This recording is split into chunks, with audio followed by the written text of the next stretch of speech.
स्वस्ति श्री गणेशाय नमः। जन्माद्यस्य यतोऽन्वयादितरतस् चारुथेषु भिज्ञास्वराट्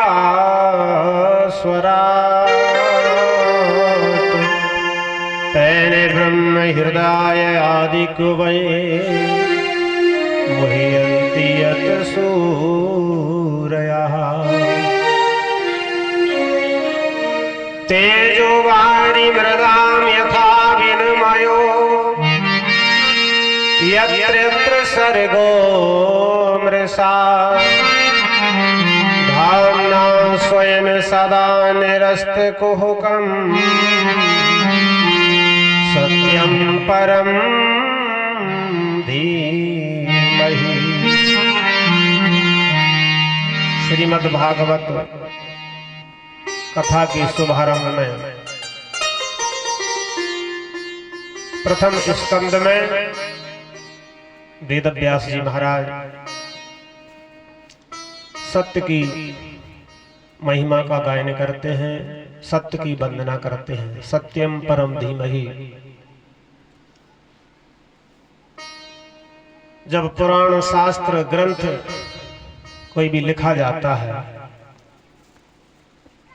तो पहले या तो गणेश जी की वंदना या सरस्वती जी की वंदना की जाती है, या जिन देवता या जो भगवान के अवतार हुए हैं उनकी जो लीलाओं का गायन किया जा रहा है उनमें से उन प्रधान देवता का वंदन किया जाता है। लेकिन श्रीमद् भागवत में सबसे पहले सत्य की वंदना की है। सत्यम परम धीमहि। भगवान श्री कृष्ण जो सत्य स्वरूप है, मैंने कल आपको बतलाया, जिनकी लीलाओं में ब्रह्मादिक देवता सब जिनकी माया के वशीभूत हैं, वह परमात्मा सत्य स्वरूप है। संसार में जो कुछ भी दिखाई देता है वो काल के बस में है। काल माने समय भी होता है कि वो सब समय के बस में है। समय अनुसार सब विलीन हो जाते हैं, लुप्त हो जाते हैं। उन्हीं परमात्मा में से सब सृजन होते हैं और उन्हीं परमात्मा में सब विलीन हो जाते हैं। ऐसे सत्य स्वरूप भगवान की हम वंदना करते हैं। श्रीमद् भागवत जो कल्प वृक्ष स्वरूप है, निगम कल्प तरोरि गलितम फलम सुख मुखाद अमृत द्रव संयुतम पिबत भागवतम रसमालयम मुहुरहो रसिका भुवि भावुकः।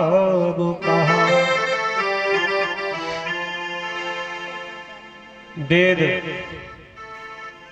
जो कल्प वृक्ष स्वरूप हैं, उन वेदों में जो भागवत रूपी फल लगा है, वह सुखदेव जी के द्वारा इस पृथ्वी पर हम सबको प्राप्त हुआ है। उस फल में जो रस है, उस रस का पान हमेशा करते रहना चाहिए। कुछ लोग कहने लगे, महाराज यह तो बताओ, आप जो कहते हैं कि भागवत निरंतर सुनते रहना चाहिए, ये कब तक सुनते रहे? अभी बर्रीग्राम में हो रही है तो यहाँ कथा सुन रहे हैं, कभी दूसरी जगह होने लगेगी तो वहां सुनेंगे। तो ये कथा कब तक सुनते रहना चाहिए? तो विद्वानों ने कहा, देखो, हमारे शरीर के लिए जैसे भोजन की आवश्यकता है, ऐसे ही हमारे शरीर में बैठे हुए आत्मा को परमात्मा के चरित्रों के सुनने की आवश्यकता है। इसलिए भगवान की कथाओं को सुनकर के जो अघा जाते हैं, मानो उन्होंने उस कथा का सार नहीं जाना, उसका रस उनको प्राप्त नहीं हुआ। भगवान की कथा के सुनने के रसिया कौन है? रामचरित सुनबे को रसिया, रामचरित सुनबे को रसिया,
कथाओं को सुनकर के तृप्त हो जाते हैं। जय जय श्री राम, जय श्री राम। उन्होंने कथा का रस नहीं जाना, सार नहीं जाना। इसलिए जब जहां समय मिले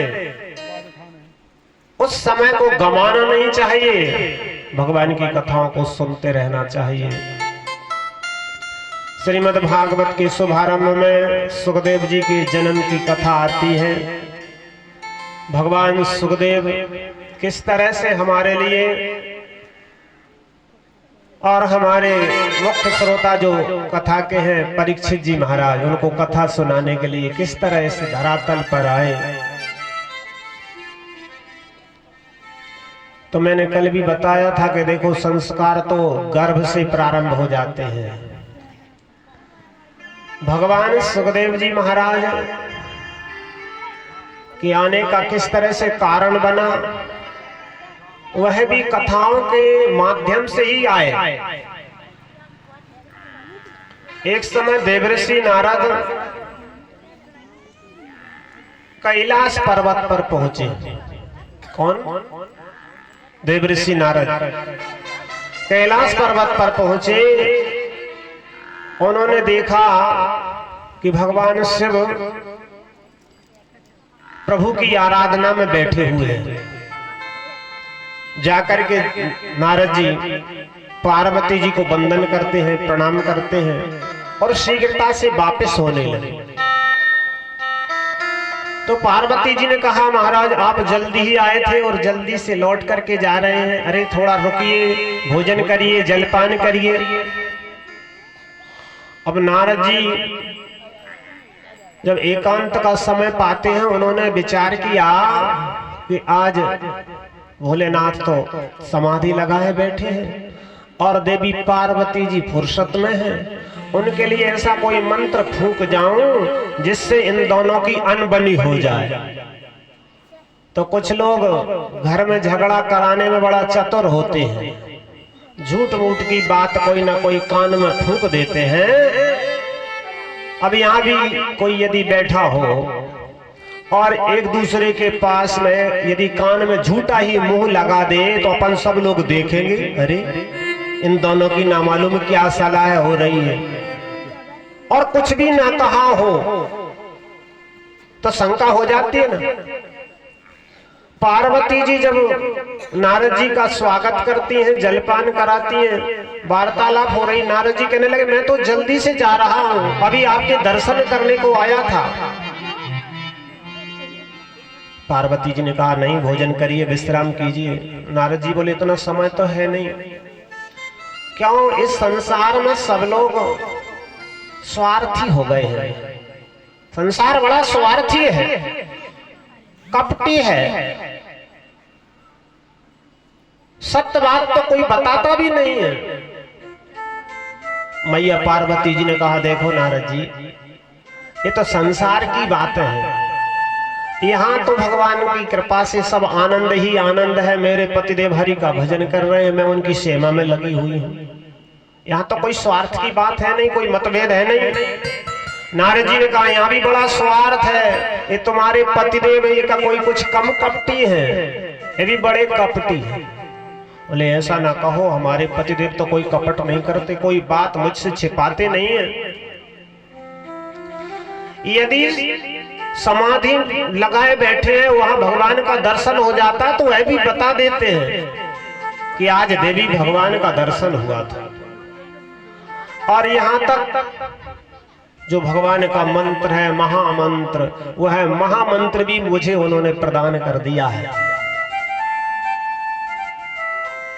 नारद जी ने कहा आपको सब कुछ बता देते हैं। बोले हाँ, तो यह भी बताया होगा कि उनके गले में जो माला पड़ी हुई है, उस माला में किसके सिर लगे हुए हैं? तुम्हारे पतिदेव मुंडमाल पहनते हैं, उस मुंडमाला में किसके सिर लगे ये बताया कि नहीं? पार्वती जी ने कहा नारद जी से ये तो नहीं बताया। तो अब आप कहती हो हमारे पतिदेव तो निष्कपट हैं, कोई छिपाव नहीं करते हैं। नारद जी इतना कह करके वहां से चले गए। मैया पार्वती जी को अपने पति के प्रति भेदभाव हो गया कि देखो नारद जी तो बिल्कुल सही की सही बात बोल करके गए हैं, इतना जीवन मेरा उनके साथ में रहते हो गया, कभी ये बात नहीं बताई कि जो मुंडमाल पहनते उसमें किसके सिर लगे। इसलिए नाराज हो गए, नाराज होकर के कोप भवन में चले गए। भगवान शिव जब आए, उन्होंने देखा कि अब भोजन का समय हो गया। अब अपन जब अपने संध्या बंदन से भजन से निवृत्त हो जाते हैं तो भगवान को भोग लगाते हैं, भोजन पाते हैं। शिव जी ने देखा कि भोजन का समय हो गया है तो भोजन भंडार बन गया होगा। देवी ने अभी तक आवाज नहीं लगाई कि प्रभु को भोग लगा दो। आप स्वयं ही चल करके देखते हैं। देखा तो रसोई घर तो खाली पड़ा हुआ था।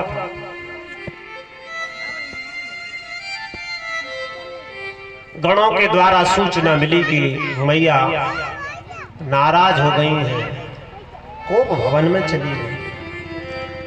शिव जी जाकर के पार्वती जी से कहते हैं कि देवी, आज इस भवन में आने का क्या कारण है? आप नाराज क्यों हो? संसार की ऐसी कोई बात नहीं जो आपसे छिपी हो, आप नाराज क्यों हो?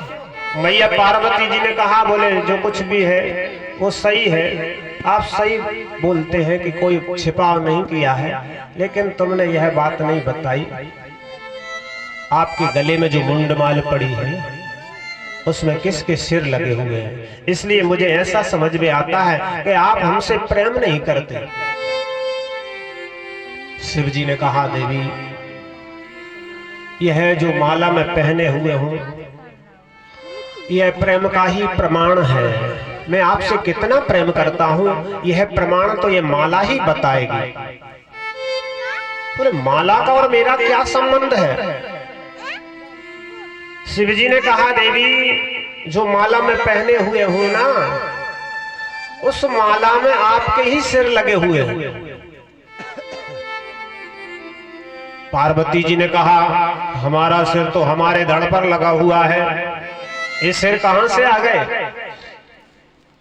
शिव जी कहते हैं कि जब जब तुम अपने शरीर का परिवर्तन करती हो, संसार में आप लीलाओं को करने के लिए आती हो और शरीर का जब परिवर्तन कर देती हो तो तुम्हारे जो शरीर है उसका सिर में अपने माला में पिरो लेता हो।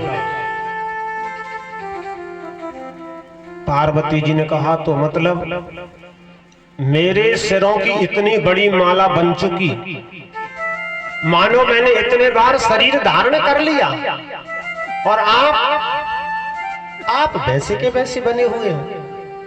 नारद जी कह रहे थे, बिल्कुल सही बात है कि तुमने हमसे बड़ा छिपाव किया है, तुम बड़े कपटी हो।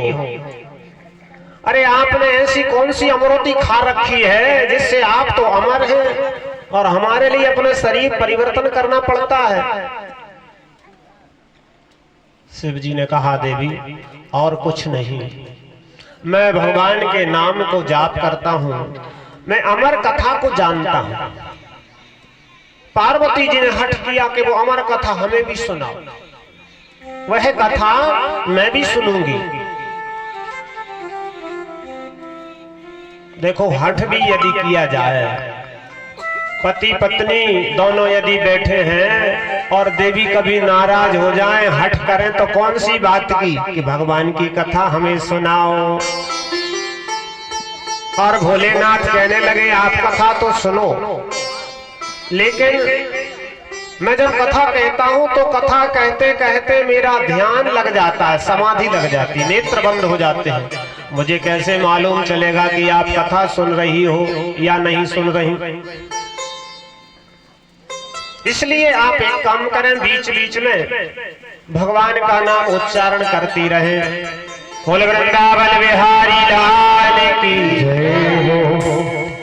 इसलिए पूछे मैया शैली कुमारी, वो कथा कहिए भोले भंडारी। पूछे मैया शैली कुमारी, कथा कहिए भोले भंडारी।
पार्वती जी ने जब अमर कथा के बारे में पूछा, भगवान भोलेनाथ कैलाश पर्वत पर वट वृक्ष की छाया में विराजमान हुए और पार्वती जी से कह दिया, आप ओमकार ओम का उच्चारण बीच बीच में करती रहे, जिससे मुझे सूचना मिलती रहे कि आप कथा सुन रही हो। भगवान शिव कथा कहने को विराजमान हुए तो सुबह से कथा प्रारंभ हुई, सायंकाल हो गया और सायंकाल से भी चल रही है तो रात्रि भर कथा तो अखंड चल रही है।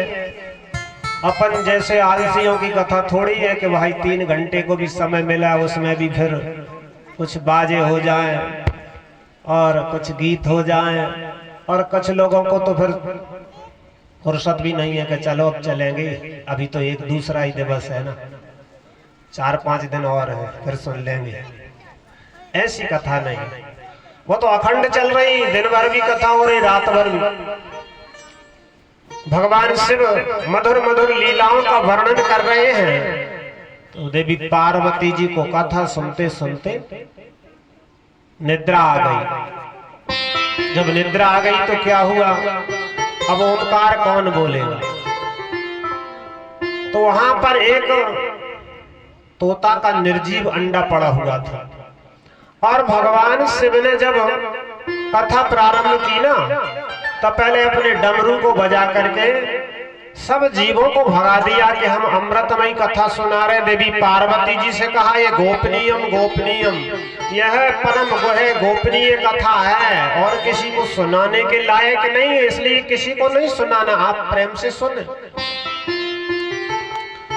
लेकिन वो निर्जीव अंडा जो पड़ा हुआ था डमरू के बजाने से वो जुड़ गया और दूसरों जब दोबारा बजाया तो उसमें जीवात्मा का प्रवेश हुआ और तृतीय बार बजाया तो वो अंडा फूट गया और वो उसमें से तोता निकला, वट वृक्ष पर बैठ गया।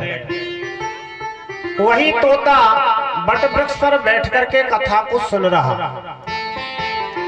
भगवान शिव कथा सुनाते जाते, देवी पार्वती जी को जब निद्रा आ गई तो तोता ने विचार किया अब कथा तो बंद हो जाएगी, क्योंकि जब ओमकार जी नहीं बोलेंगी तो भगवान शिव जाग जाएंगे, इसलिए वह सुख वो तोता ही ओमकार उच्चारण करता रहा और शिव जी नेत्र बंद किए, भगवान की कथाओं को सुनाते रहे। जब कथा का विराम होने को आया और भगवान शिव ने बड़े जोर से जयकारा लगाई, बोल वृंदावन बिहारी लाल की जय हो।